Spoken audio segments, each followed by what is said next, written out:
3. We're live, Mr. Good night. Good night. Good night to the Belizean public, viewers and listeners, both at home and abroad. Again, welcome to our 118th edition of Belizean Affairs. Sitting with me is Mr. Leonard Brackett, one of our hosts, and joining us shortly will be Mr. Leonard. Sorry. Sitting with me Mr. Leonard Brackett, and joining me shortly will be Mr. Gregory Brackett. Yes, And as sir. usual, we start our program, with a prayer and then followed by a reading. I just hope that tonight show, will bring some highlights and bring you a little step closer as to some of our leaders that we have voted on to serve and protect us.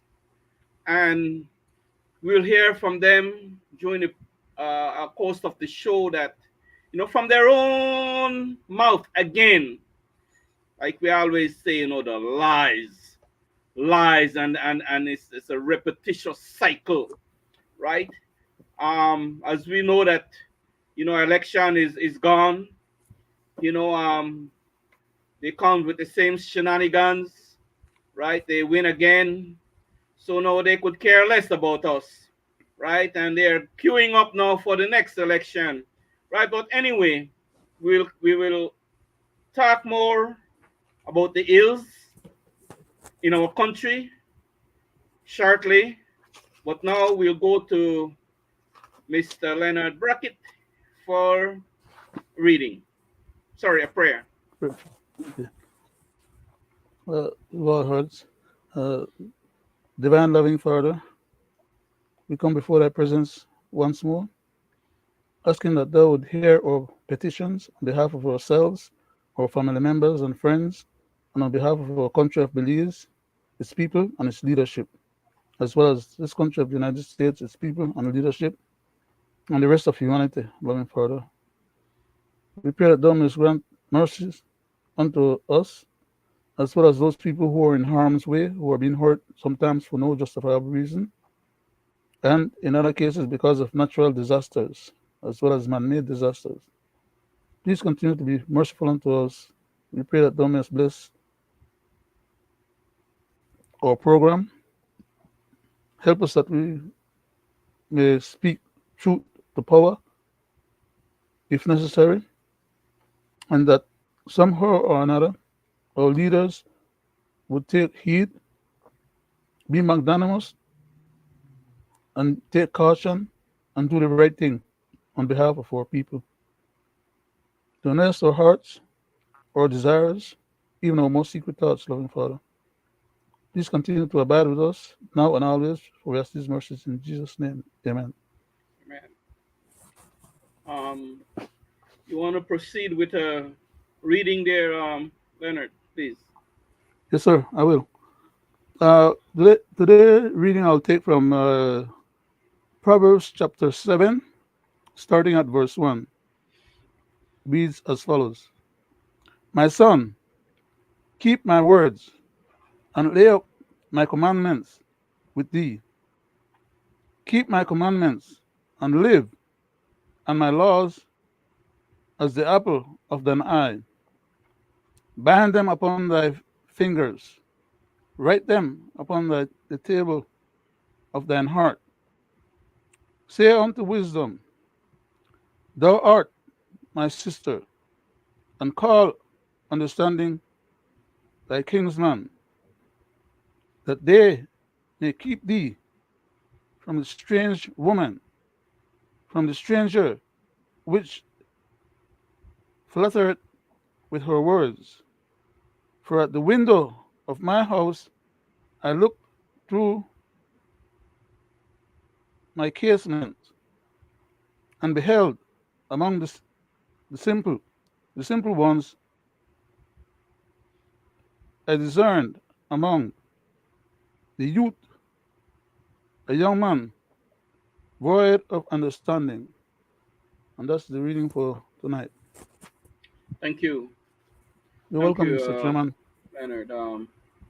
As we await Gregory to cue in, my people, uh, uh, there's a lot going on in our country. And as we always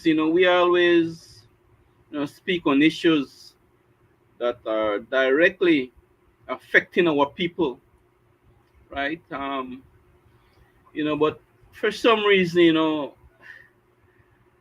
sometimes I say, why do these people that we voted for and to protect and serve us, why do they behave in such a rogue way?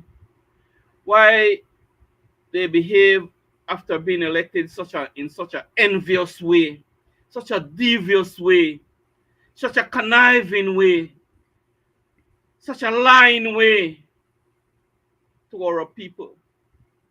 And it seems that our people just not get it, just do not get it. The UDP come, they flag us the same way. Then take over from the PUP. We had flag us that same way, same mode of operando. The PUP back now again, and they flagging us again, and me with no shame and no blinking of the eye, because why? We the people, well, not me, you the people gave them that mandate, because I voted independent, right?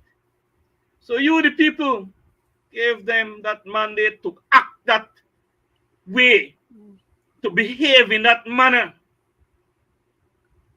to continue their corrupted ways with no regards.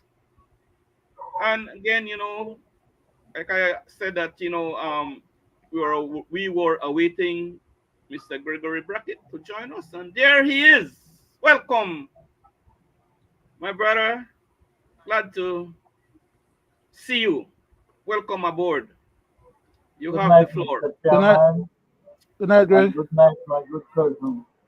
Good night, sir. Good night to the people at home and abroad.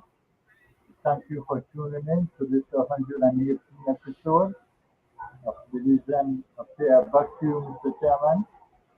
Thank you, Gregory. Thank you. And I know you have some nice things queue up for the public today.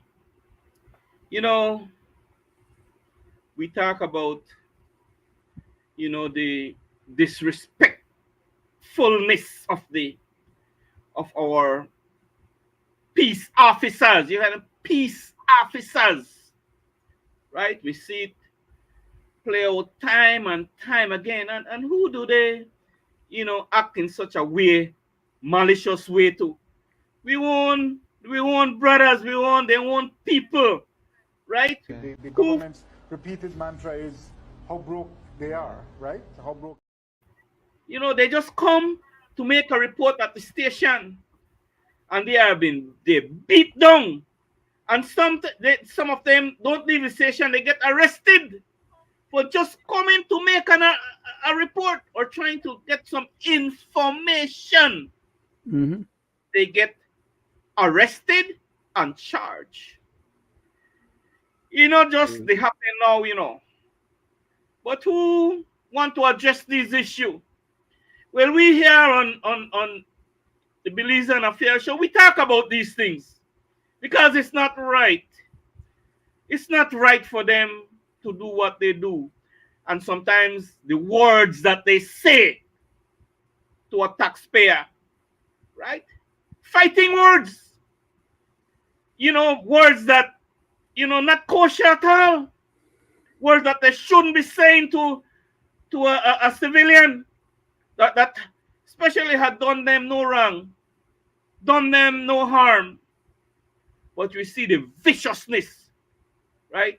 The behavior need to stop, man. call on the commissioner of police. I call on the police minister, Mr. Musa, right? You know, do something about it, man. You had all the good talks and all the good things that you were going to do when you wanted the job. Now you get the damn job. Well, do it and do it right. Do it in pleasing of the public, right? Do the right thing, man. Not only do it and make laws and pass, you know, bogus law just to suit on yourself, to take on out of hot water so that people could be sorry for you. Now and after you leave office, you don't enshrine laws up for when you leave office, right? So when people say certain things to you or act in certain kind of way, they are being arrested because you don't pass that law, right? You know, come on, man.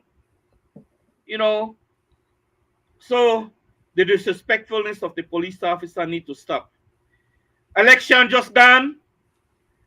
Before election, the media was behind these people. Oh, they are working people, and you know, they are people always on the ground, and they were behind them, pushing them for election and saying all the wrong things that they shouldn't be saying about them. In terms of wrong things, I don't mean the things where they don't do, right? The things where they should do, right? And on a continuous basis, not only a month before election, the media should be there bigging them up like they do this thing for the 3 years they're sitting in power, for the 5 years. Those things need to stop. I call on the media to start to be transparent, right? My people, do you see these people that were campaigning and all the promises and all the things that they were doing? Do you see that still happening? This is what today is the 20th of March. Election just gone, 6th of March. And right after election, everything dormant again until next election. Then they will come and give you only 3 weeks of job at 150 a week or something, and dress you in as a red shirt and some blue shirt again. Repetitious cycle. Aren't you tired of that?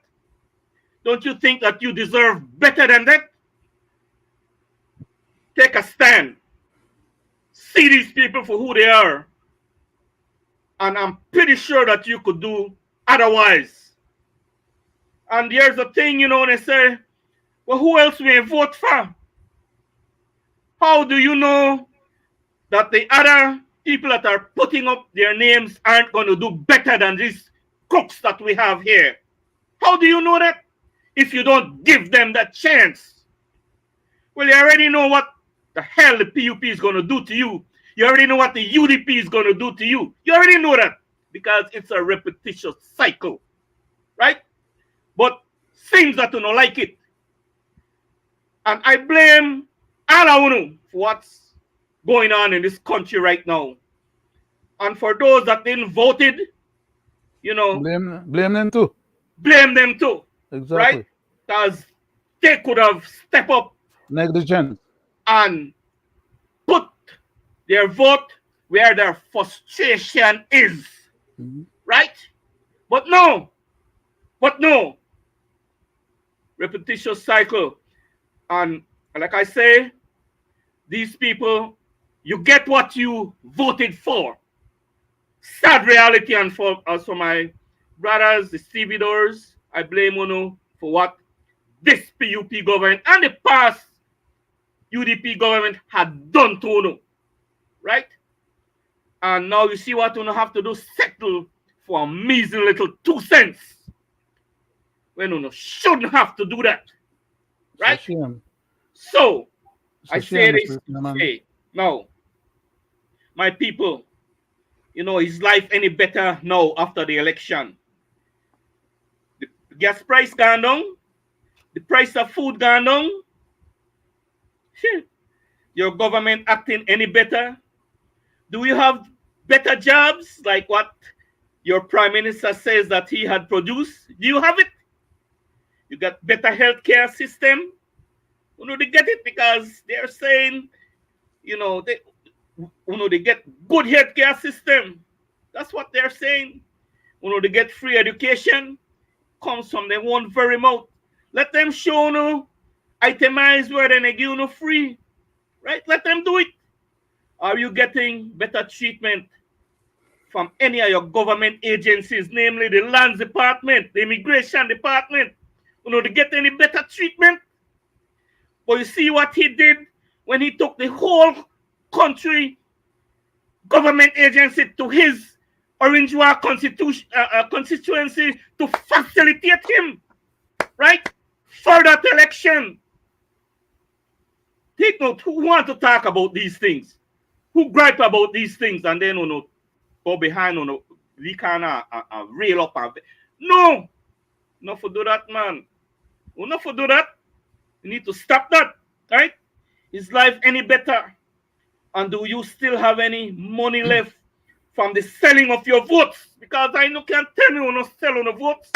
I see some get $100, some get $50, up to $300. Mm-hmm. That was given, have been, especially like I say, up in my municipality.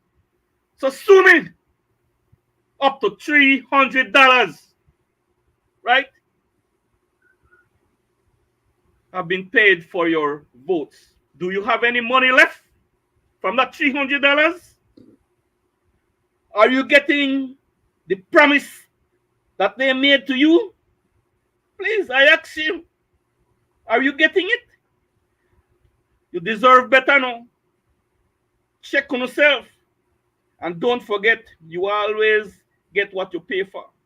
Always, you get what you pay for. You go in, don't get your money, you go in and lick and cry tomorrow and can't pay your bill, you can't this, you're not going to job. You don't do what you have to do. Get your $3 and no vex you don't know, right? Because you got to do what you got to do for survival. But when you do that, the rest of the country suffer. Has to deal with these criminals and these crooks that you voted for, right? And sadly, we all suffers, right? After selling your votes. And the rich get richer, the politicians get richer, them and their cronies and their family and friends, right? All in a one-lead circle, UDP, PUP, same thing, right? And you give them that mandate to abuse their power again and abuse you for the next 3 years and the next 5 years. You gave them that power, right? So, then, sad reality, right? Wake up, Belize, right? And I call on this Belizean administration because they say they will fix it. And not to mention what the UDP did to these poor retirees, right? And how they bastardize the social security for their own gain when they have the retirees suffering. Some of them going for my colleagues, some BDF and some police officers that have been retired 2 years now and have not gotten their money, right? And sadly, a lot of money there. A lot of people died and left their money there, didn't collect their pension. My brother was one of them. Died, served the police, assistant commissioner of police, served for 30 odd years, right? Died right after he got retired. Did not get his pension. Did not live to see where is that money? His wife has passed away. His kids are of age. They don't want to give the kids money because they are above 18, right? Shame on you, this government of the day, right? And past government. And then they say they don't got money. And that's only one person. Thousands of retired police officers have died and in the same position as my brother, right? So where is all that money, right? Is it going to be accounted for someday? Or did you give a disabled, or did you help some elderly gentleman or some elderly folks with that money? You help the one of the old folks home? Did you send that money there? No. Man, you guys got to be ashamed of yourself, right? And yet you have a lying prime minister, right? Always catching a lie. And that man don't give a damn, right? The way he's running this country, like I say, the worst is yet to come. And I'm very upset. I'm on fire. But I'll pass it over to Mr. Gregory Brackett because he has on something on the news today where he dodging again. Met with at a meeting with some protesters, and listen to that man again. Let's listen to him. If you don't believe me, go ahead, Greg. Thank you, I'm so Mr. upset. Chairman. Let me kindly go to my cousin first. Go, you want to say that something, say, Leonard? Go ahead. Yes, sir. Go ahead. In the first instance, as far as I could perceive, the issue of not giving them people their money and where the money end up being, like you said, like you pointed out, Mr. Chairman, if they were taking the money from the people who die without receiving their retirement stuff and give it to their family members because it's something that they had earned and belongs to them, it's their retirement. If that money was being put into an escrow or in a personal savings, the family member may have it available to them. Why would the government, being the trustworthy entity, refuse to turn it over to them? That's the benefit of that family. That's the legacy of that individual. The fact that it's the government that have trust to take care of those funds on behalf of those people doesn't mean that the government must do what it wants with it. But let's say, for example, as you questioned earlier, have they taken those monies and given it to some elderly folks? Or did some other person benefit from it? No. Not the way that you're stipulating, Mr. Chairman, that somebody should have some positive benefit out of the legacy of those other people that died and left their wealth behind. Because when Mr. Barandus died and left his wealth for Belize, as of today, we still enjoy it. I say, Leonard, if they could take 76, I say, no, let me just, if they could take $76 million in one day and gave it to that devil, right? Why can't this man, come on, man, pay these people, man? Why? Then take the money, Mr. Chairman. Go ahead. And then lend it out to preferred or special interests or people that have special interests, who are in most instances either their colleagues, their family members, as in a particular case that I can remember as running through my mind right now, but I won't call names.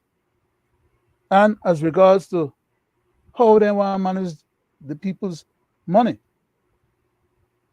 Then lend it off and make them build buildings. Then lend it off for other people go speculate and do investments. So long as they could get back on these change. And the change that they expect or hope to get back as profit, in most instances never show up because they lend out the money, $30 million to one, and never did pay back any part of it. And many other millions to others, never paid back any of it. The court ruled that a $3.5 million or so should have been paid back to the government. That is that we, the people, of course, should have gotten that money back. As of today date, we still have not gotten that money back because the man died. His family shared up what he had left behind. It didn't go through probate, and the government didn't collect our part. Instead, the government, apparently, without the acquiescence or satisfaction or consent of the people, we, the government, because we, the people, are the government. But the one thing when we put in charge of we government, decide to forgive the man the money because he's not part of any cabal. Okay? So when I call him a bunch of cabal or a bunch of mobsters acting under the capacity and powers of a duly elected government, Those are the reasons why I classify their conduct as such. They're scofflaws. They have no respect for our laws or constitution. They don't have no respect for us. In fact, they don't have no respect for themselves, much less anybody else, to be honest. Otherwise, they wouldn't be behaving the way they behave.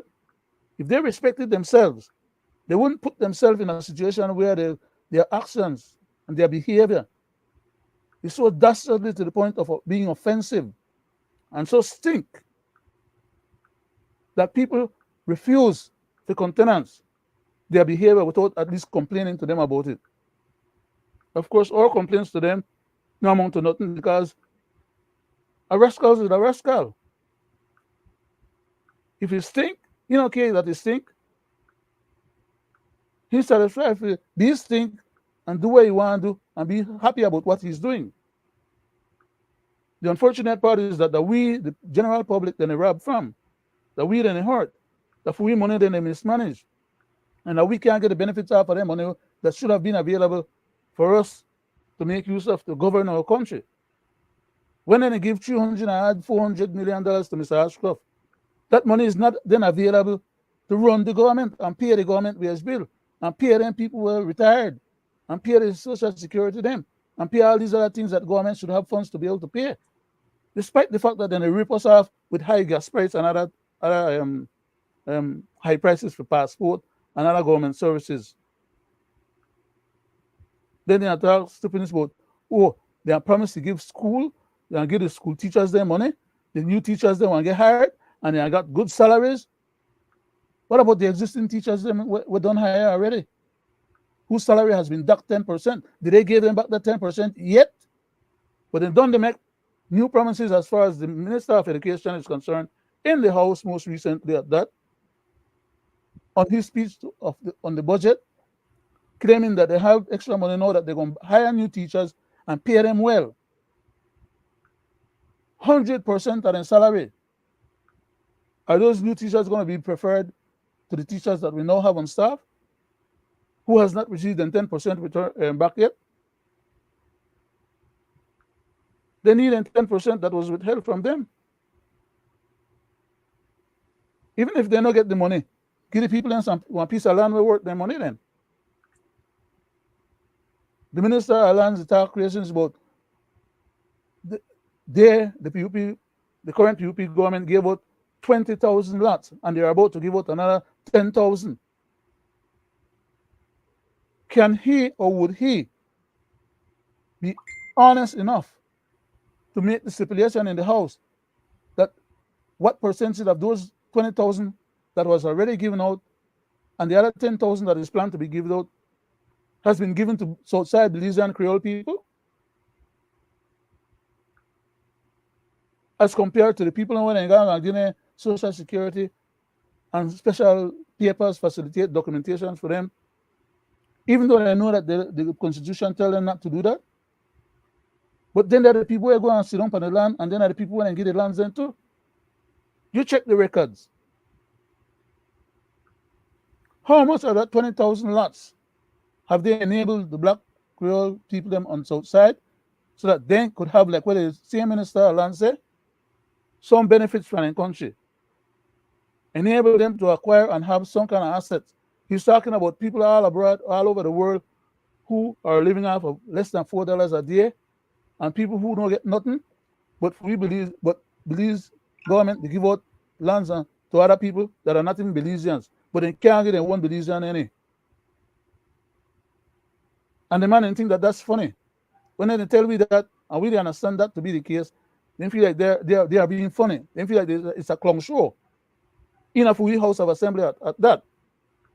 That's how treacherous and how dastardly and how conniving and how devious these people are. They tell us about the great things that they are doing for any and everybody else except for us, whose government powers they have captured. Of course, they capture it by hoodwinking us, and we decide to give them the privilege to serve as our government. But they don't serve us. They use that power to serve other interests. I'll lead back, Mr. Chairman. Thank you. Thank you, Leonard. Thank you, Gregory. sir. Thanks, Mr. Chairman. I sit by, Mr. Chairman, and I listen to you and my good cousin.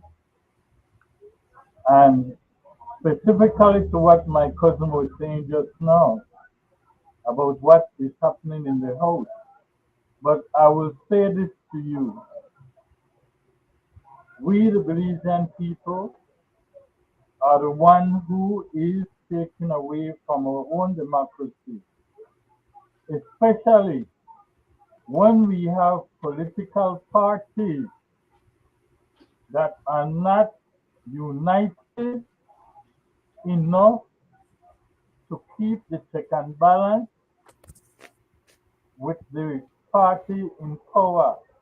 And I will specify that to you, Mr. Chairman, by playing this clip. Before the worst global crisis of our generation, the debt was as low as 61% of GDP in 2014 under the Barrow administration, which is lower than this government had in 2022, where they were at 63%, Madam Speaker. And Mr. Chairman, I play that clip to show the people at home and abroad that there is no unity in the opposition party. You have just lost an election, and here you have your leader standing by himself in the house. If your intention is to send a message to the leader that you want him to demote himself, that should have been something of internal privacy, but not when there is something that is of national importance to the people and the country. So with all due respect, I reject the way the opposition party ministers, and I don't have to call their name, did not show up to the House meeting. That is not democracy to our society and our people in this country. I will now move to something you touch on, Mr. Chairman, because it is important, as you say, when it comes to law and order. And I want to point out these things as clear as daylight. When I reach Ladyville now, nobody call me and tell me my workman release. So I reach Ladyville and I go into the station because I expect that, you know what, I bring my documents here, release the man. But because Mr. Barrow trust what I made tell her, Mr. Barrow go ahead and release the man. And when I reach station, like the whole station vexed me because I call the boss and I jump there and then feel like if then I nobody know and then don't vex with me when I reach station, come my workman, don't tell me that the W. Mr. Chairman, I play the clip only to clarify and specify that this young man showed up for his court date along with his attorney, Mr. Gregory Bradley, only to find out that they could not find the court book. Now imagine a court book where someone is charged criminally and you cannot find the book. So he had to leave the courthouse. Is that how our system should work when it comes to what? Peace and harmony? The second rule that I mentioned the government is not doing. So I'm specifying this, Mr. Chairman. And as I said before, these people always tell on themselves. Mr. Chairman, the CT scan has been installed at the KHMH. But you know what? I said it before and I'll say it here tonight. It was a political blunder because the price they paid for it, they could have bought 4 CT scan machines because the 128 flights that they bought is more for people that has heart issues, not for the regular people. But don't take my word. Let's say a good doctor. It's good for Kalyushner, but it's not good for the rest of the country because we have patients from Corozal and Punta Gorda who still have to travel hundreds of miles to come for a CT. It's because it's centralized, no? I thought that what was bought at Kalyushner is a state of the art. That really and truly what we need is for each district, and I would say each of the regional hospitals to get their own CT, and they work hard, or what can do very good CT is a 16 slice CT.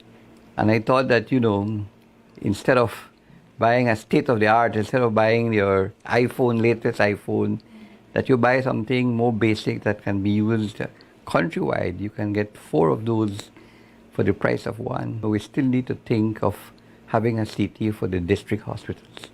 Because they're not bad. It's that expensive anymore. Like anything else with time, they can become cheaper. We bought our 16 slice here many years ago for about 750,000 Belize dollars, and that's duty paid. So obviously, you can get it for $600,000 then, but now it's even cheaper.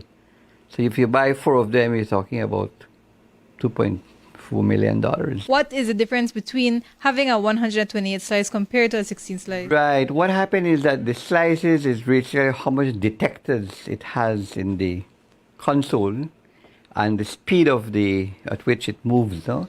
And so the CT of 128, for example, is the movement that it does, the amount in one rotation. So it's good for what you call cardiac CT. Because if the heart beats, 80 times per minute, it can pick up, it can do what you call a cardio CT, an angio CT with a 128 without much problems, as opposed to a 16 slice. It's not possible.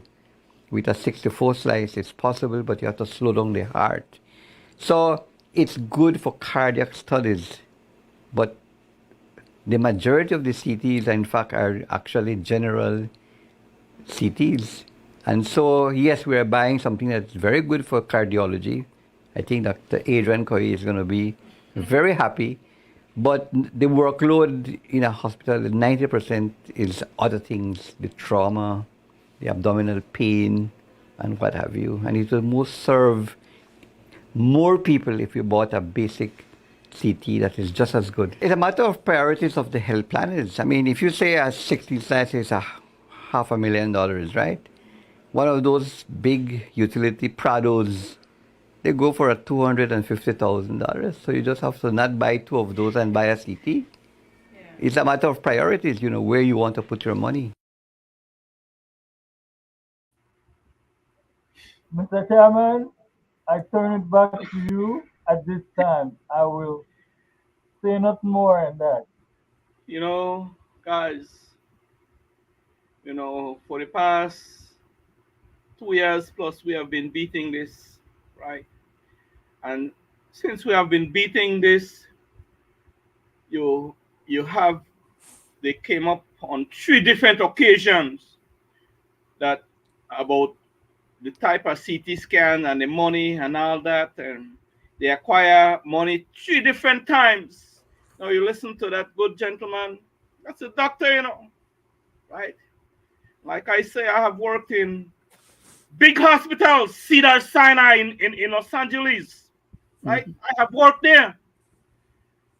And what we got here, I don't think they would even put that in one of the unit, right? What I'm saying is that that's to show you, the level of people that we have in high positions and the level that they know. You see the level that they know. They know crap about this past and present health minister, nor the prime minister knows zits about medical issues, right? Don't you think that they should have consulted, right, to get, You hear what? And I'll say this. The good doctor says, if you not buy 2, 3 Prado, you see how much Prado, Man say Prado. Not buy 2 Prado, and you could get the best CT scan machine, right? But does these jackass, because healthcare is very close to me than this Mm. country, right? Because poor people need it. Poor people don't got the taxpayers' money, so they could fly abroad, go across the border for sometimes for nothing, just feel only paying a name taxpayers on the taxpayers' back and go. So I could see why don't give a damn. I could see why, even when left office, even when don't do robbing of this country and left office and go sit down somewhere about and go still get free healthcare abroad, when the poor people, you see what they will suffer, they are suffering, and they will continue to suffer because, like the good doctor says, that's a CT scan that's good for cardiac issues. So what happened to all the other abdominal issues, all the other structural issues? Yeah, what the good doctor says, right? But do these jackasses care about that? No, I'm so sorry for my poor people again. We have been taken. And you see, like it says, Greg, political blunder. Election was coming up. My people, like I've said it before now, we're glad when the CT scan come, right, guys? We were glad, right? We talk about, oh yeah, we're glad. Mm. But who is the one that's going to benefit from that very expensive CT scan, right? Until we get some sober-minded and some You don't reject. God-fearing, I am, but I turned off my speaker just now. leader in this country that put people's first instead of power, fame, and money, right? And crookedness. Until we get that kind of leader in this country, we will continue to suffer, right? So I say that, it's a sad situation to see all the hype up and you see the end result from a medical profession and professional, right? If you may, my guys, you hear the sweet words that Bernard said about that CT scan. You hear the sweet words that Brisenio said about that CT scan. Now you hear a professional what he said about that CT scan. So I say this to say that, these guys, they don't give a damn, man, about the poor and less fortunate in this country, whether they die or they live, as they already, like, the prime minister says, where some people need passport for, where some people need to go abroad for, right? So just listen to that man. Listen to him daily, and he will continue to feed you with the filth that you want to hear. Back to you. Mr. Chairman, if I may, and rightfully said, I would like to bring back something my cousin was speaking about just earlier about the budget and how the government is speaking about education and how much they would put in education. But I want to say this now and here tonight because, as I said before, these people always do what? Tell Tell on on what? Themselves. themselves. Tell on themselves. No, I will specify here why in that budget. We are speaking so much about education. Did you remember what was mentioned just recently by the IMF? Or Mhm. is people at home and abroad forgetting that? They're doing that because they know if they do that, they will get the finance and the help from the IMF. But it don't take one too long to see it because it's not just long ago they mentioned it. You recall the teachers were not performing? Let me play this to you. Some of them are not, well, how I would put it, might not be popular, but they're frank. And what we certainly have noted, and this is consistent with other assessments that have been done, is in, for example, in the case of education, Belize as a country spends a high percentage of its total public expenditures on education, but we're not getting the results. Consistent with the No, Mr. Chairman, and people at home and Bamboozler. abroad, you heard it for yourself. That Thank you. is why it was so important to put education in the budget to make it seem as though they were bent on this. When this, again, political blunder only happened because I would use the word called by the IMF about education. I turn it back to you, sir. Thank you. And lastly, before I turn it over to you, Leonard, let me just say that that clip you played with that gentleman that was taken to court, I want to see who will take some shame, right? Because it's not the first time things like that happen. It's a repetitious cycle. And I hope they will take some shame. And like we had talked on this spot through this medium here about their recruitment, the way they recruit these police officers, right? And who are, after they pass out, and we pay them to do that kind of act to us.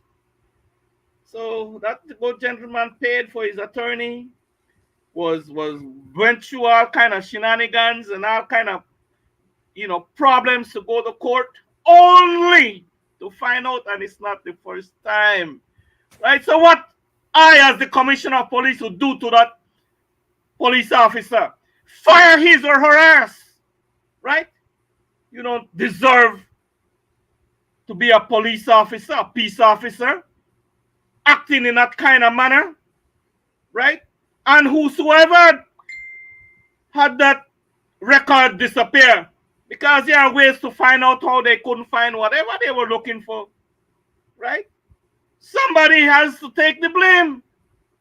It's a repetitious cycle. Let, Like let, let, let, let the police minister say, Mr. Chairman, they don't want to accept the blame.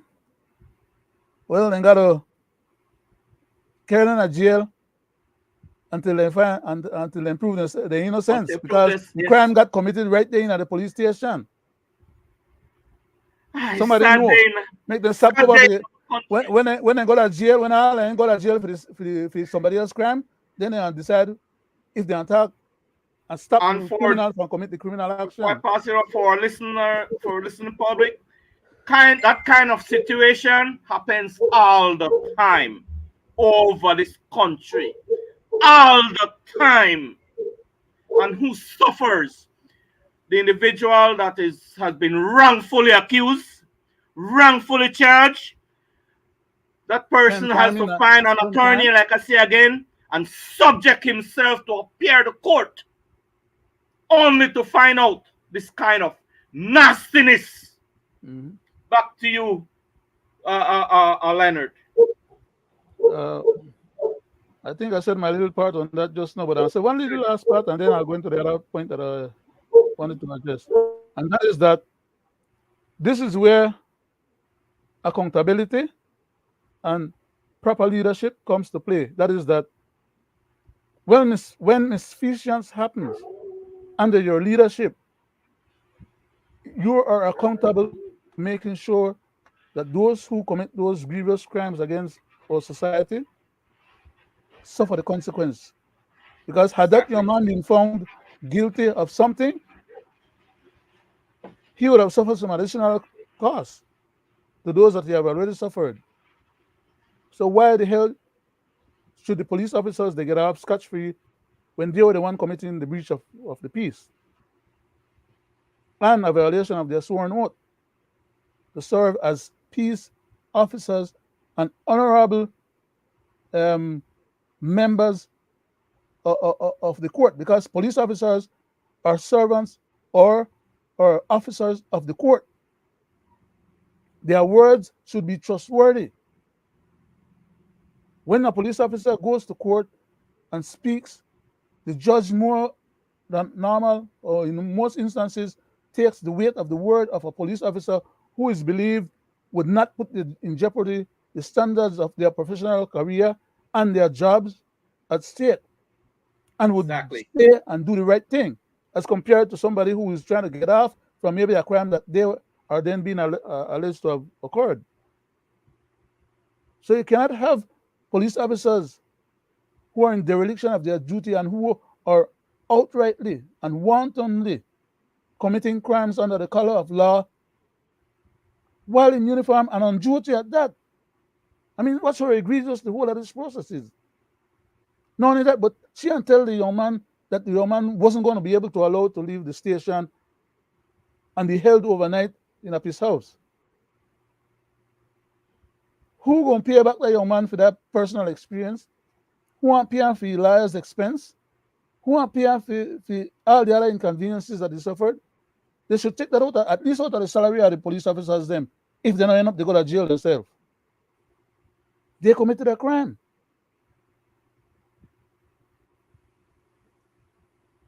And when that gentleman gone and knocked the young man phone out of his hand, that was an assault.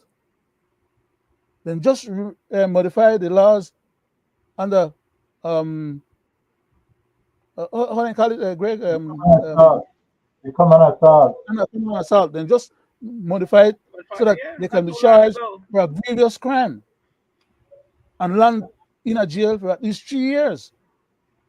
Give the police officers half of that as a compensation for their due conduct, and I'll be more than happy. That's that, Mr. Chairman. But I want to go to the other point that you were talking about in terms of the education. Yes, go right ahead. The issue of the education, when that Mr. Koi, and I call him that because he's a thing to me. Same here. Despite the position, high government level position that he is occupying, he's disgracing and dishonoring that position by virtue of knowing his assignment too good. That is that he keeps doing the same thing the Prime Minister does, lie and conflate and misdirect. The question was asked of him, and he misdirect the question into so-called agreeing with the IMF speculation that the educational system is not up to the amount of money that we're pumping into it. That is not correctly so. He piggybacked on that statement and threw the whole teacher profession under the bus. Does someone like that deserve to have any level of respect accorded to his behavior as compared to the level of respect accorded to the position he occupies?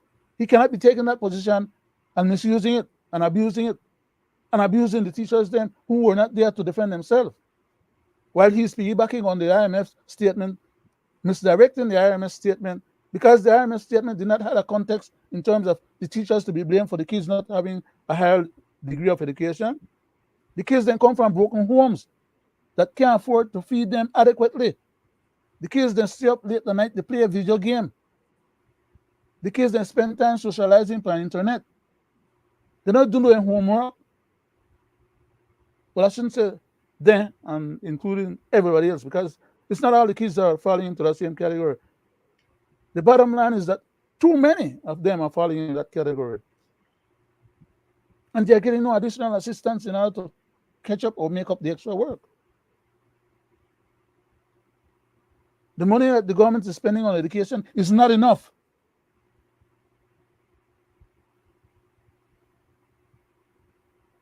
Then could tell we that it is, or that they spend more than when it should have spent. What the IMF is concerned about has nothing to do with the fact that the teachers will deduct 10% of their salary. That alone, if anybody may deduct my salary, not any 10%, they don't mean I get an extra 10% out of me at a job site. You could take the 10%, but you can get the 10% less work out of me. Or you're entitled to 10% less work out of any other person that you deduct the 10% salary. That's what it's all about. The individual has the power of their what they bring to the table in terms of their job performances, and the people who have them hired have for them responsibility to pay those people according to the agreement. So if you want to break the agreement and deduct them on 5, 10% or whatever percentage you want, then a person have the same right on their side of the table to withhold 10% of the labor that you had agreed to pay them that salary for. They are coming with nonsense to say that the IMF is correct, and they are conflating what the IMF is saying in the context of them trying to justify that the teachers are at fault for the kids them not having a higher level of education. Spend the adequate money, pay the teachers them correctly, stop stealing their money from them, stop frustrating them, get them the supplies what they need, and have the teachers them stop having to spend their own salary money to help the other kids them come to school without the materials what they need, and to help feed the kids them when they know that the kids don't have no food and they live on hungry belly in a classroom. Those are the social malaise and the social things that the government is responsible for trying to see to it that they justify. Instead of trying to blame somebody, they should take the blame for mismanagement, because they're the one managing the whole educational system. But they want to pass it down to the teachers then. The IMF is talking about a whole governance system, okay? Because I know just teaching, then they make comments about enough in a report. But they now hear the other part of the report made public. Jackals and figures that if I may, my cousin, just to piggyback on what you said, yes, sir. I'm quite sure that if you guys don't know and the people don't know, this was done to the teachers because the teachers had refused to sit with the IMF when they came to Belize.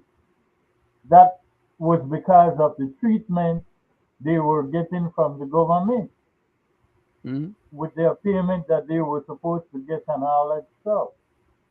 But as you rightfully say, my cousin, and I need to bring this so that the people at home and abroad can see what we're dealing with here in this country, which is called executive power. Because if you don't want to listen to us on the platform or to what the news people are saying, you might as well listen to foreigners who come to this country, who knows what is going on within the political parties and government, because they study, and the actions that are taken against them through executive power that they have to leave is highly suspicious. So let's listen to this. It raised some eyebrows in and around the Catholic Church last week when it was announced that Auxiliary Bishop of the Diocese of Belize, Christopher Glancy, had resigned. No reason was given, but this Catholic news site called it puzzling, noting that Glancy is 63 years old, more than a decade away from his 75th birthday when bishops are expected to submit their resignations to the Pope. So why did he resign, especially when Belize is currently without a bishop? Well, the truth is, Glancy left Belize from 2017, months after he dropped this bomb on the 2016 September celebrations. For 35 years, the people of Belize have elected numerous governments to act on our behalf and rule the nation. Sometimes, God of justice, we have used our sovereign power to steal from the poor and the powerless. Those in power have fixed the scales and used the system to personal advantage, ultimately cheating the nation of its limited resources for the gain of a few. Scathing words are not appreciated. Gentlemen, Greg, yes, could you give me a quick shot? A quick shot. That go gentleman, ahead, sir. that gentleman was speaking the way most other clerics in our country should have been speaking. Then the politicians would have realized that the public was aware and willing to step to the plate and do what the people need to do on their own behalf, because then they would have been much more informed and they would have had the backing of the clerics them in our country. But instead, most of the clerics in our country, because the government sponsored some of the schools them and give them only donation here, only money for this, only money for that, they want to be they stay beholden to the government in power at different times, and as a result, they don't do what they're supposed to be doing as clerics. That gentleman was doing the correct thing. I know he had the final part of what he was going to present from him yet, because I know he have a bombshell to drop. Okay, he dropped one a couple of already, and it's quite likely he have a few to drop. But thank you very much for letting me. Thank you, Greg. Add to that part of what the gentleman was. Continue, Greg. Thank you, So, Mr. Chairman. Mr. Chairman, to add to that, I want the people at home and abroad, including us, to keep in mind that very soon, as my cousin has said, there will be a new definitive agreement. And I'm specifying this because also, like this gentleman who resigned, there is a lady that works in the EPA, and she was there for 20 years. And all of a sudden, a letter was sent to her to step down. And that is the part of the system that gives environmental clearance for these tourism ports. So They we want to need put a to compliant person really in her watch place. what is happening here. You remember how they changed just recently with the guy? Yep. So we need to be careful, and we got to be open-minded, because this is what happened. Let me just go back to a video, Mr. Chairman, to bring us up to date. Just quick reference. When it comes to the issue of the receivership, that's a matter for the bank, and I'm sure that they may have their reasons why is it that they believe that they have to put the State Bank project on receivership. But as we know that the main players behind the State Bank project decided to sue the government. From what I'm told, there's really no case. So I can't understand why is it that you'd want to. You He's heard lying and that, right, conflating. Mr. Chairman? You heard that? No. Let's listen to this, because I want to be specific of how they tell on themselves. He said, they said there was no case. So if there's no case, why do this? Are you meeting with Mr. Francis? He asked to meet with me. Yes, so I'll try to meet with him sometime this week. But then Wednesday, Thursday, Friday, I have no budget debate. But again, the State Bank is a private issue, and so he asked him to meet me. And of course, I've known Mr. Francis for many years. I consider him a friend. And he wants to meet with me, I'll meet with him. And he said on TV he's a large campaign donor contributor to the PUP, millions of dollars in the last election. That's what he said, sir. Why you answer that? You just So the Again, public would Mr. know. Chairman, you see how they tell on themselves? This is how rascal. they tell on themselves. Because if it's a private entity getting ready to sue you, and you says you have no dealing with it, why meet with them? You know why? He will do the same thing he did for Mr. Ashcroft. He Go into will the treasury, give go into the concession treasury to and pay get them that off, project burn them. through. And we sit down at home like a bunch of dodo, pretend like nothing going on, and Thank everything you. is cool. Thank Crazy, you, man. Greg. I just hope that you know, my people at home and abroad, people who watch us, who watch this program, see our mindset, see what we are trying to enlighten you. Maybe you see it, or maybe you didn't know it, or maybe you did or didn't. But here we are presenting it to you from the, you hear it from the bishop, Mm-hmm. and you see them standing there with their head bowed, you know. Man, my hat goes off to that bishop, and I, you know, applaud. And then you hear from this man, like again, we always put this man there because he always tell on himself. Always.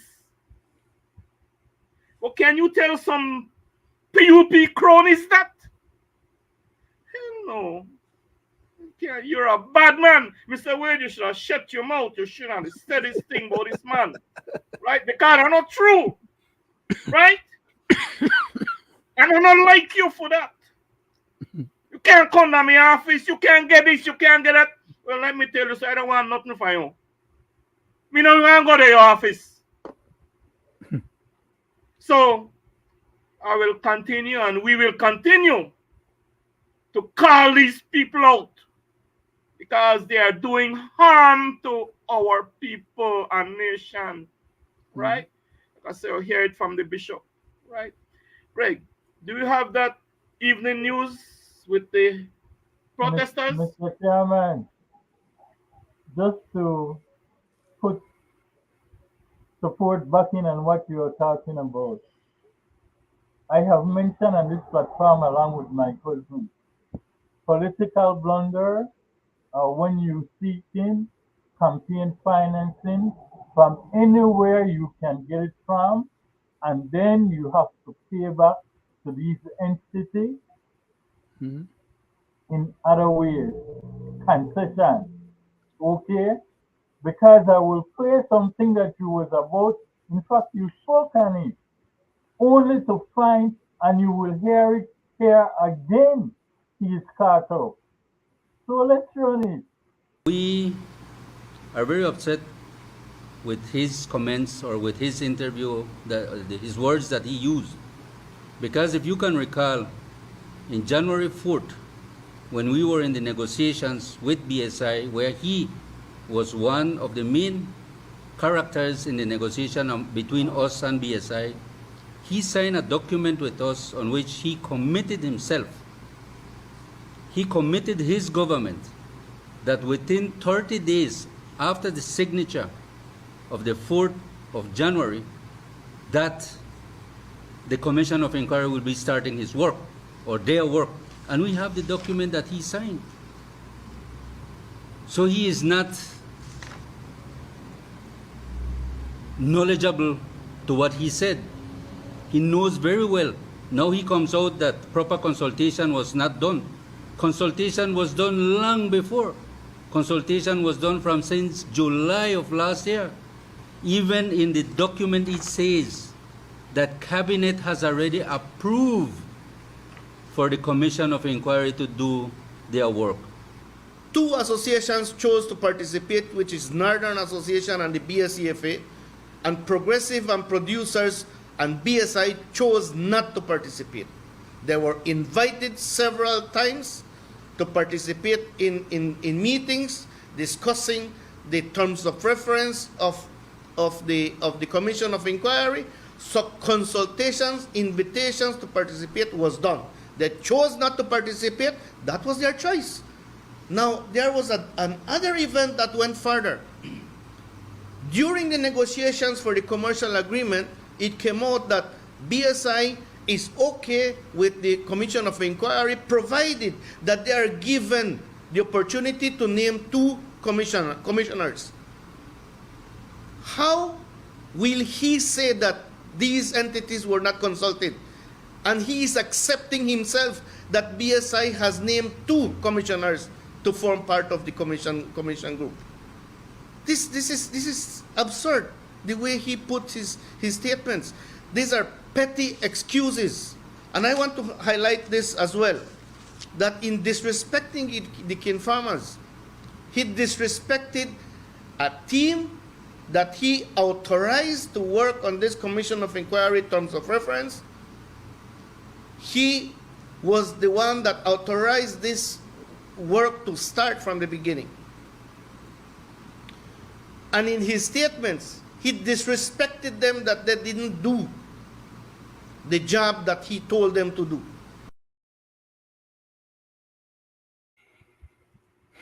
Lies on top of lies on top of lies on top of Mr. lies on top of lies, Guys, and no ends to the lies. Mr. Jerezovic did not understand his assignment. Everybody else tell lies except him, and he can recognize that everybody else is telling the truth except him. This guy is Wow. a chronic liar. Like I showed you, we did that little cue there to remind the people, remind the Belizean people, both at home and abroad, and who have interest in this country, to see the type of person we are dealing with. That's my point, right? See? And sadly, this guy love we and he love this country. No, isn't that Judas? Isn't that Judas? Didn't the man give? Didn't Judas give Christ a kiss? A kiss to show how much he loved the man. Wow. And yet, you cronies for past and present government, I can't sit through these people, man. I don't keep, these are the kind of people who keep electing to serve and protect us over and over and over and over. Huh? And I always say, when you do that, let other people feel. Right? We don't think before we continue to elect these criminals. Right? People are getting fed up of these, especially we see through these guys. And we know they talk bad because we talk about something where they don't say or whether, no, we talk about things that they do and say. And with our taxpayers' dollars. Not Bisenyo dollar, not UDP dollar, not PUP dollar. The people's money. Huh? Mr. Chairman, may I? Go ahead, Leonard. Thank you very much, sir. I was about to say this gentleman, because but let me just get behind the whole thing. And I don't want to call the man jackass again, at least not for tonight, because I don't want the word get wear out. But this person that we have acting in the capacity as Prime Minister of our country is dishonoring and disgracing that position. At every step of the way, the man have to be lying on top of lying on top of lying about any and everybody else. Just because he refused to do the right thing. Then he comes around and talk craziness about what if he may follow through and go ahead with the terms of reference that he signed on, that the gentleman presented the documents with his own signature there to show that he had already agreed to the whole thing. That if he goes ahead and do that, the government would have been sued and he would have been wasting the public money. Well, the government never gets sued by Mr. Ashcroft, and he never wasted the government money and the people's money to the tune of hundreds of millions of dollars when he gave it to him or transferred for him or out of we treasury into Mr. Ashcroft's bank. Did he? No. He was all pompous and pious about looking after the people's interests and not Mr. Ashcroft's interest, who is the person that really have him hired in that position. Now, when people hear me say that, they say they go overboard.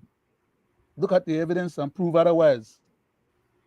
I want to ask you this, guys, and public out there, don't these other super majorities are 31 millions behind this man. Can't say that this man is doing foolishness. Can't say that this man is a compulsory liar. Compulsory liar. And a crook. What is wrong with all the other elected representatives? Are they right in line with him? Can't they? Don't they have a mouth of their own? They continue to suck behind this man and covering up for the nastiness he's doing to this country and nation. Huh?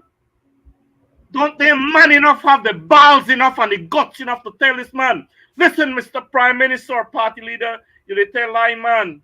You should not have said these things, man. And you should not do this. Which one of them has the balls to do that? None of them. None of them. Chairman. Elect me and then I'll show you. Elect me and I'll show you. Mr. Chairman, if me and nobody, I am a nobody, uneducated, stupid fool, could see these things. I can't see why how much attorney they have on that team there, then about 20 of them, right? What is wrong with these? Mr. Chairman, I have Anyway. a tongue in my mouth right now, and I don't want to bite me. I don't want to bite me tongue. Anyway. So we can pull it on the Mr. side while I say Chairman. what I said. You can pull me tongue out of the way. 'Cause I don't want I to have bite all the God-given right to speak the way I feel, right? Sue me, or kill me, or take me to jail. Mr. Briseño don't Mr. know. Chairman, if I may. Greg, make us say it quickly. Mr. Briseño doesn't know really what he's trying to bite up when he's trying to force our country to become a republic. He does not know what he's about or what he's trying to bite up. Because if we ever become a republic and we get somebody like you, Mr. Chairman, to run for president of that future Belize Republic, and you win, you know what kind of hell they want there, you know? Could they ever imagine what kind of hell they ever there? They'll all be living proof. That in Republic, when the previous government lose the election, they scamper and run all over the world. Different part of the world go hide. Scatter. Like roaches. Scatter. But Mr. anyway, Chairman, if I may. I want to ask you a question. Can you break for 5 minutes on this last meeting with this protester? Can you just for 5 minutes, give us 5 minutes on that? Queue it up. But go ahead though. Go ahead. What you was. Mr. Chairman, what I was about to say when you said that nobody wants to talk back to the man, I will show you how it works. Julius did, and he had to put 50 million in infrastructure. With dealing with the cane farmer situation, he had to sign these agreements for his COI to stop the burning of the tires and riot. Which he did. In doing so, he got the vote. In taking the immigrants issue up there, with all the resources, he got the vote. Which he did. Political blunder. He was looking for vote. That is why he's speaking about the people have spoken. Not to ever imagine that we here on Belizean Affairs will know the truth from the lies, and the lie he tells to win an election. Because, Mr. Chairman, his signature is there and he cannot run from that. So let's hear the bogus lies from his mouth. But the man, Greg, but the man turn around and tell me, he turn around and tell me that the Kenyans them for the BSCR or whatever, I don't know the name. BSFA. But the big one, the big Kenyans group, which are the one where he said the other least small one there, he's in alliance with the other least small one, because the other one, then we need to go along, to get along. But the big one, most of them are UEP, you know. You know, they tell the public that. You know, they acknowledge to the public that. The small one, are the one that want them to make up the last time when UDP was in office, when they try to use the Kenyans against UDP. You know, they explain it to the at public, it because but they don't Go like ahead. it. Go ahead, Greg, because time to run. Let us stop. Yeah, go ahead and yeah, close that. let's hear it because I Yeah, time want to to run. say Yeah. something very important too. I will not Let's waste my hear time it. in answering the BSCFA. I think that I'm doing what I believe is in the interest of the industry and in the interest of Belize. We have 3 other associations that are working with the sugar mill. They're not the only ones. So let's start off with that. I have said to them that there has to be proper consultations. There were not proper consultations. The way the Commission of Inquiry, the terms of reference, the way it was set out, it was a terms of reference to the BSCFA. So I am meeting. Mr. Chairman, I Conflating and don't even lying. want to play the race. Lying I and don't conflating. even want to play the race Don't. because right there, as I said, they always do what? Tell Tell on on yourself. themselves. And his signature is in black and white. But But as do I that. said, that was because he wanted what? The vote The votes. to The man no win got no the shame. election. He And I no got will no say shame. this also. Respect for himself much as Earlier, anybody else. I played a tape with the leader of the opposition, and I specify how there's no unity in the party. They had expelled someone from their party who was with them for years, Mr. Arnett, and as part of that suspension, they are willing to pay him $7,500, but with a clause that he, his family, his cousins or uncle cannot say nothing about that party, which is in violation of his constitutional right. Speech, freedom of Of, speech. and I believe because of that, that is why there was no other individual from that party in the House standing with Mr. Barrow. And I will leave it at that as my closing. Mr. So, Chairman, but I I wanted turn you it back to to you. pay that last that meeting. Like I said, I'm asking for for you if you could queue it up Which one of the meetings, with on sir? Channel 5 this evening with the protesters. With the protesters. Uh-huh, I don't uh-huh. But think I had the that prime minister queue came up. out of the house. The prime minister came out of the house and I was don't talking think to the And I have ladies that release. queue of up the at this retirement money. time, Okay, Mr. Chairman. we could do that, and that's to cap off on what we are saying all along about this gentleman, We could still about talk this about guy. the subject though, or the point, because the point is well taken, and very, very relevant right now, Mr. current. Chairman, at the end of the day, that is nothing new. Yeah. That the Yes, present government but it is ties not in to taking show care of civil it servants, ties in to is show the not level of taking care of pensioners, is not taking care of 4 BDF who pass away on duty.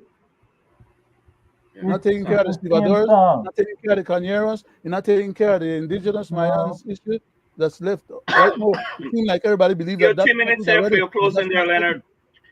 Huh? Your 3 minutes for your closing. Okay. My closing gonna be that I wish somehow or another that the people in government right now would settle these outstanding accounts with the Belizean people. It doesn't take a lot of money to do so. All it takes is, like you said, Mr. Weird, or Mr. Chairman, is the manhood. Step up to the plate, Yeah. deal with these issues, resolve them as expeditiously as possible, because they've been dragging on, most of them, for too long. You ask for the powers of governance, govern, but don't govern like a cancerous, malignant tumor. Govern as a legitimately elected government with a super majority and with some kind of a good faith and good mind towards the Belizean people. That's my 3 minutes, Mr. Chairman. I yield back the Thank rest. you. Thank you, Greg. You want to 2 minutes closing? Can you proceed at this Okay, moment, thank you. Mr. Chairman? Thank you. Guys, you know, it's always a pleasure to sit in your company, and it's always glad, glad feeling to see that, we speak truth, right? And we are not afraid to speak truth, because truth is what hurts, right? They try all kind of shenanigans to struck out truth. They pass bogus laws to struck out truth, right? But we will keep speaking truth to the nation, right? As long as the Almighty give us breath, right? And like I say to our viewers who support us and who watch us, by now they know that, who we all are about, right? We are not about, like I always say, we are not about showing favoritism in our output to the PUP or to the UDP, right? If they are wrong, we call them out, right? If they do good, we call them out, right? So, I always say that, all those people who appreciate us, let them continue to view us, appreciate us, because we tell them the things that other people don't want to tell you, or for whatever reason, other media house don't want to tell you for whatever reason, right? But and I thank you, Greg, for always show and tell, so they can say, like, Mr. Wade, how you the tax, or Mr. Leonard, how you the tax, or Mr. Gregory, how you the tax, so man, but these poor people, right? They are so innocent, right? They are so innocent. How you do this to these people, right? They can just give me $300 or $50, or they make me a big promise. They help pay me son send on a college, and they will help pay me light bill, water bill, well, check out my land tax or whatever. Then just tell me that. So how you and could you do that about this man, or about these people? But thanks, Greg, for always showing and tell, so they can say, well, like, we pull it out how you call it, then I pull it out our back pocket, right? You understand me? Go ahead, Leonard. We have 4 minutes. You got me. You choke me up, Mr. You choke me up. Just 1 second, sir. Hey, man, the truth, man. Ah. The truth. The truth has made us free. Exactly. I personally would like to say that I'm no respecter of any person or entity. Whether that entity is another country or some other organization, or whether that person is the Prime Minister, the Governor General, the King, the Queen, the President, whoever. I am no respecter of person or entity when it comes to the territorial integrity of my country and the well-being of my people. And in most instances, I have no tolerance to even waste my time to try and take any prisoners.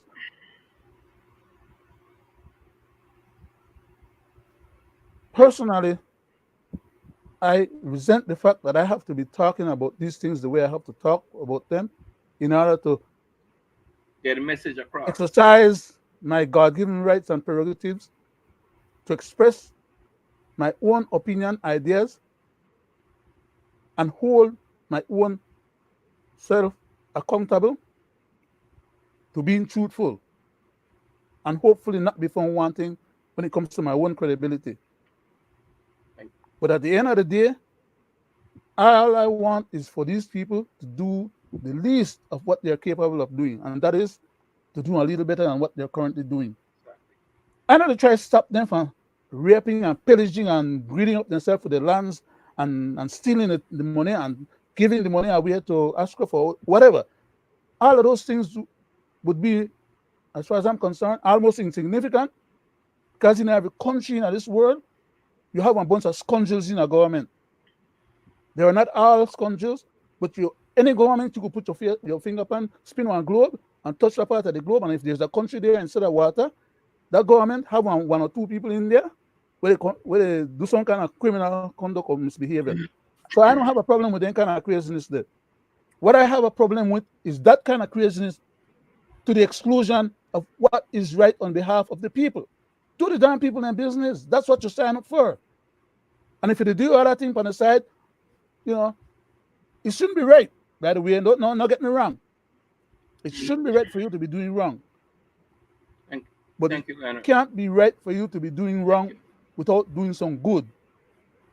Make the most of the good and make the people happy. Mr. Chairman, if I may, and if my good cousin don't mind, here it is, Mr. Chairman.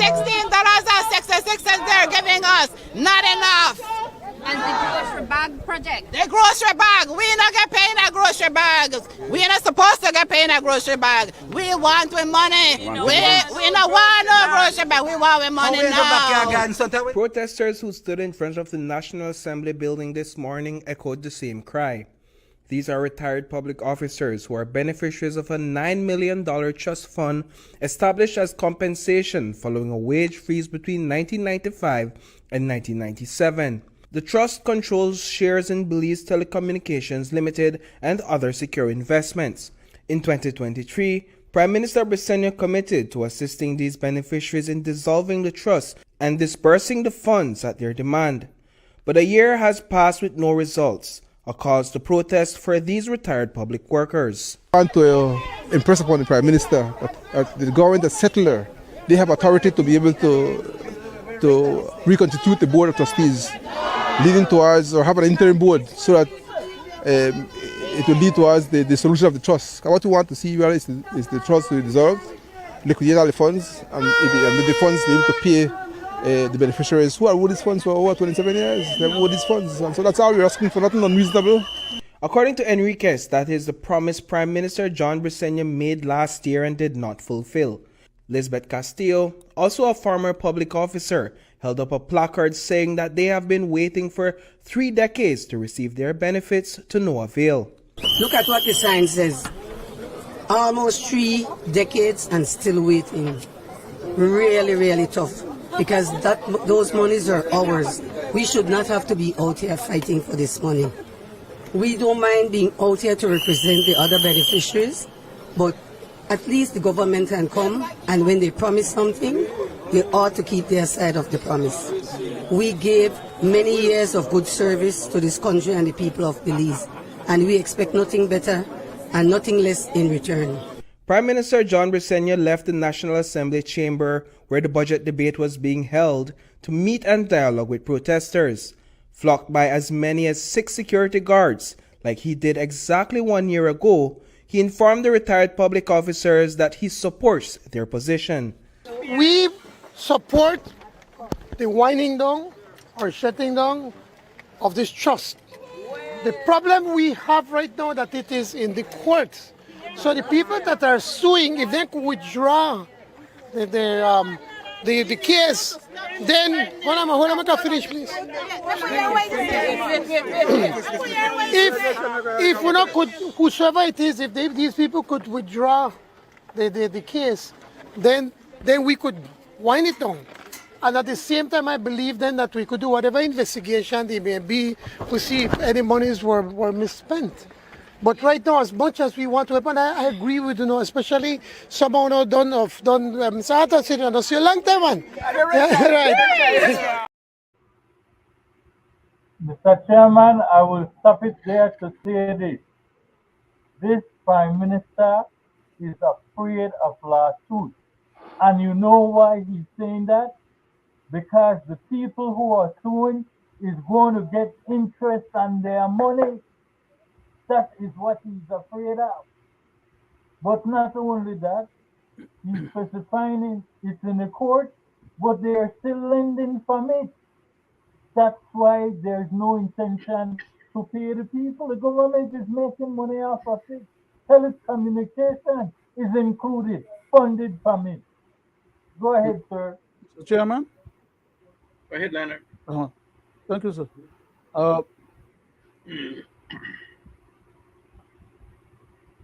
Mr. The Prime Minister gave Mr.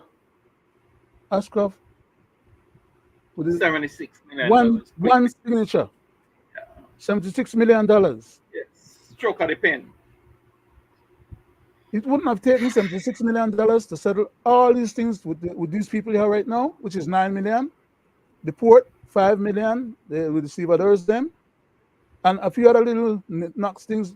We gotta say, all the rest of outstanding, like what you like say with Mr. Ashcroft, settle all outstanding debts. He could have made with less than $76 million. In fact, he could have given Mr. Ashcroft the first half of that 76 and take the other half of that 76 and still pay off all these things. And having acted in the capacity as a genuine, legitimate, concerned government on behalf of the people. Exactly. Let me ask you a question. That's my point.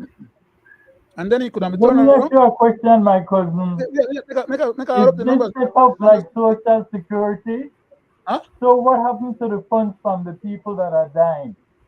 If this is set up like Social Security, that means they are still gaining from these people. If no one can collect those I want to finish up my point about the money, man. Go ahead, Leonard. Yeah, I finish up, Leonard. Go ahead, finish.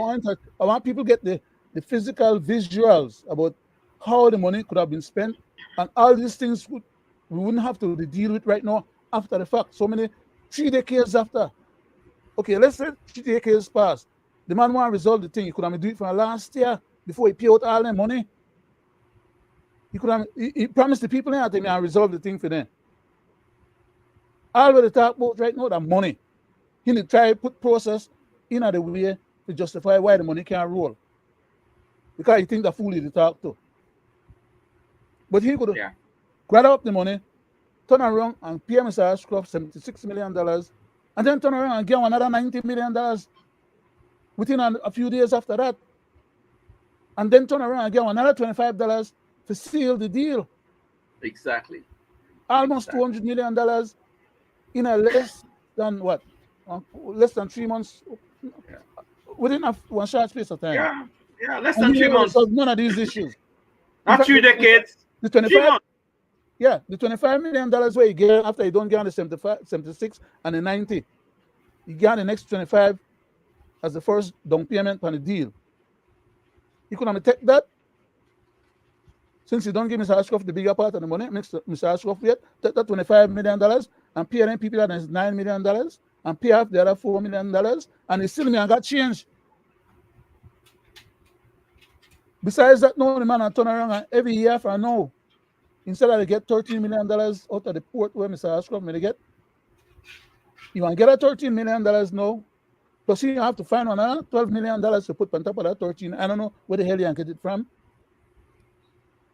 To pay Mr. Ashcroft $25 million every year for the next 5 years. Trust me, he will get paid. Trust me. What I'm saying is that this man, the work on behalf of Mr. Ashcroft concerns, not on behalf of the concerns of the Belizean, which is my point. Exactly. He could find money in big lumps, but we out of time. We out of time. You wanted to say something? Go ahead. Mr. Chairman, all I would say is this. 1.5 more minutes, Mr. Chairman. We really got to knock it off. These people money is personally owned. Like the money is in Social Security. And I do believe by suing government, they should get interest. Why should it stay for 3 decades at $9 million? Greg, the court will decide that because that's a standard practice of the court. Anybody lose the lawsuit have to pay interest as well as the lawyer's fees on both sides, as a matter of fact, in most instances. Well, you know, time is of an essence. You know, we are out of time, and guys, it's always a pleasure again, you know, to sit with you guys and to our viewers and listeners both at home and abroad. Tune in to us for another edition of Belizean Affairs on Friday. I expect fire and brimstone, Mr. Chairman. Yes, we will continue this conversation. We're making a commitment to the public. Fire and brimstone on Friday. Show up. Yes. You want a Not, popcorn? Greg, take it away, Greg, and looking forward to.